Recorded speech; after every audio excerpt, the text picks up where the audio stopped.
শতরূপে সাওলা এই গ্রন্থ থেকে পাঠ চলছে বিষয় নববেদান্তের রূপায়ণের সীমা স্বামী প্রভানন্দ। পরবর্তী অংশ।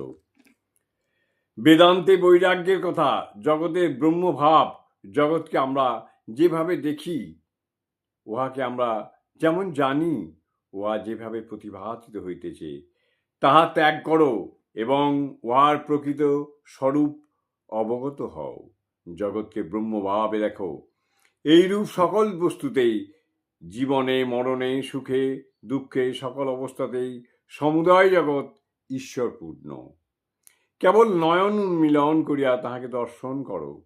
অদ্বৈত বিজ্ঞানে সুপ্রতিষ্ঠিত সীমা তার পরবর্তীদের বলেছিলেন, সাধন করতে করতে দেখবে আমার মাঝে যিনি, তোমার মাঝেও তিনি।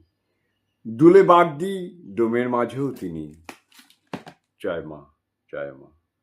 জননীং শারদাং দেবীং রামকৃষ্ণং জগদ্গুরুং পাদ পদ্মে তয়ো শ্রিত্বা প্রণমামি মুহুর্মুহুঃ, প্রণমামি মুহুর্মুহুঃ, প্রণমামি।